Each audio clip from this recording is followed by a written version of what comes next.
Not only do narcissists love bomb, but families can love bomb. Unhealthy families can love bomb us. We want to learn to recognize it. We want to learn to regulate our own emotions about it, particularly our guilt. And we want to learn techniques to detach from it. Dysfunctional families can swing from dysfunctional all the way over to love bombing, overly attentive, caring, and they can appear to do that so that we are manipulated in a way that we will give in to their wishes. But these love bombing always has negative motives and selfish motives. It's important to set boundaries for bad behavior of others and excessively good behavior of others as well. Boundaries for bad behavior and boundaries for good behavior when it is love bombing behavior. Control is the main driver for crazy making of love bombing, which produces a lot of guilt inside us. And of course, that's one of the signs that you can recognize when someone is love bombing me. Do I feel guilty by not responding the way they want me to respond? Realizing love bombing is about manipulation and neediness, not affection or caring. Work on letting go of your guilt, which makes love bombing work for the narcissist or for the dysfunctional family. What are some of the signs of family love bombing?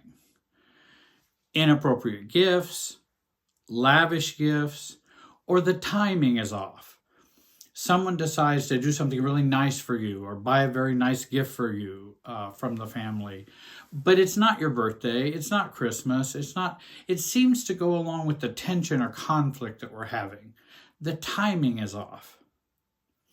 If you hear never-ending compliments, well, they weren't complimenting me 2 months ago like this, and now they're giving me all kinds of compliments. Excessive communication, or a need for that communication. Maybe it's Facebook posts that you'll see a family member puts up things about you and them on Facebook and how wonderful you got along and how wonderful that time was and or baby pictures or all kinds of things that can be used to try to manipulate you into doing what they want. Constant attention or too much intensity in the relationship. Oh, we've made your special dishes for the family dinner. I know you'll come and I know you'll love that. And you've already said, I choose not to come to this. I have plans for that date. Or dad has decided to co-sign for you on that car loan. Again, trying to buy love and attention. Enmeshment language is often a sign of love bombing. We are a family, don't forget that. You know we really love you. You know I love you. And I pray for you every day. All those kinds of claims are to play on your feelings and emotions. Or maybe it's demanding commitment or loyalty. You know this is what our family does. They're loyal. And it's common that families will use worry as the reason for breaking the boundaries that you've set. Disrespecting your boundaries also is a sign of love bombing. I know you asked me not to call you in between times that you have called me, but I just miss your voice and my special daughter. When actually you had said, hey, Mom, I'm going to call you, once a month and see how things are going. And that's what I'd prefer. No, Mom calls you the other 3 weeks and is telling you how special you are, how much she misses you, those kinds of things. Love bombing also includes a neediness guilt pattern. They are needy. You're supposed to feel guilt if those needs aren't met. Dad lets you know, Mom is just so hurt about you not calling her. We've just been so worried about you. And worry, again, is one of those that's often used for love bombing. Well, if you really worried about me, you would be, going along with my boundaries, because that's what I've said or that's what I've asked for. Then another one that I don't hear so much about is, this is what I've heard from God about us, kind of messages. I really think God wants us to get along better. Or I really think you're just not honoring your father and your mother. Again, that's, and that how much you mean to us. Again, a love bombing with a little throw in of spirituality and God in there. And oftentimes families and narcissists will use God in their attempt to manipulate you. Idealization. You've always been my favorite. And you get lots of flattery all of a sudden. And you're going, wait a minute. Because true compliments are not flattery. True compliments come at the right time, in an appropriate way, and with no strings attached. But if compliments comes with strings attached, meaning if you accept this compliment, then you'll do what I want, then it's love bombing. When someone brings up a past good deed they have done to shift your thinking and feelings, and that bringing up those deeds is love bombing. Don't you remember when we helped you pay for your first car? Don't you remember when we were there for you when this happened? And it's like, well, yeah, I might remember that, but that was a long time ago. And since then, a lot of water has gone under the bridge. And they ignore that. Love bombing just feels like something just isn't right. Or it's too good to be true. This is, it plays on our fantasies or our desires. That's always what I've wanted to hear from them. But from past circumstances, it changes back to where you're not someone whom they respect and accept. So we want to be aware of our own vulnerabilities. Where are we vulnerable? What are our fantasies that they can play upon? To have that ideal family, to have the love and acceptance of parents or brothers and sisters or family members. I have a workshop coming up soon about getting the family out of you. I hope you'll go to my website and check it out. Something I found to be helpful, which I was reading on the internet, she had stated that she will ask herself, am I chasing or choosing? Am I chasing the high that comes when I feel overwhelmed with love?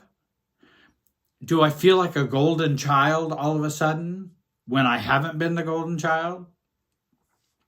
Or am I choosing with a logical and clear mind to do something thoughtful because I think it will make them happy? We have to decide, what is going on? How do I feel when this happens? What am I thinking? What am I feeling? Become aware of yourself. So the question becomes, well, what can you do about love bombing that comes from families? Ask the question, is this realistic or meeting fantasy needs of mine? Because many times love bombing is meeting fantasy needs. When you're in a relationship with a narcissist or someone who is unhealthy and they tend to be more manipulative, then anything you share can give them information as to what you might want or need, because that's something that you value so much. And they will use that to manipulate you. Families will do that as well. And they know us inside and out because they grew up with us. When love bombing occurs, work on yourself, not them. Work on reducing your guilt and regulating your feelings. I would read the book, When I Say No, I Feel Guilty, by Manuel J. Smith. Remind yourself of the hurt, control, non-acceptance, or meanness in the past. And ask yourself, with this love bombing going on, have they truly changed? No. They haven't. They have switched over from meanness to love bombing, and they've made the pendulum switch. And if they haven't gotten the help for themselves, you can pretty much guess this new love for you and love bombing for you is not because they've changed. They've switched tactics, not that they have changed internally. Don't feed the love bombing by absorbing it. They can tell if it's working. Work on your stoicism, your neutrality, or as many say, the gray rock, become a gray rock, or have neutral responses to what's going on. Don't become overly excited about these wonderful things that you're hearing. When you're love bombed, don't try to change them or therapize them or give them insight about what they're doing. It won't work. If I can only just explain what they're doing, they'll see what they're doing and they'll stop. That's a myth. Don't try to rehabilitate them. It only keeps you enmeshed and caught up with them in the relationship. And again, you're dealing with your fantasies as well. I want them to change. I would love to have a different father and mother in how they behave, or sister and brother, or, aunt, uncle, cousins. I would like them to change. So I'd like to rehabilitate them so I could be happy. No, you be happy regardless of their rehabilitation. Possible responses to love bombing, and I think this is in a low anxiety situation. You can say, well, from our past experience, sis, that's not the only way that you feel towards me. And I think that's in a more low anxiety relationship that you might have. Whereas they can take that or leave that, use it or not use it. And again, if they've been critical, negative, ridiculing, and now all of a sudden, oh, you're my favorite brother, you're just so wonderful. Well, sis, I'm not sure you've always just only felt that way about me. In a more high anxiety, toxic relationship, I would be short, curt, and flat. Thank you, I gotta run. And not get into any other reasons, and not really, you've acknowledged that you've heard them, but you've also are communicating to them, you're not really taking that in. So you're not absorbing it. Thank you, gotta run. If you have trouble setting boundaries, I hope you'll go to the website and work with one of the coaches that we have. I really think that could help you with your boundaries and love bombing. Again, I've got a workshop coming up. Go to the website, check that out. I want to thank you for watching. Have a great day and be wise.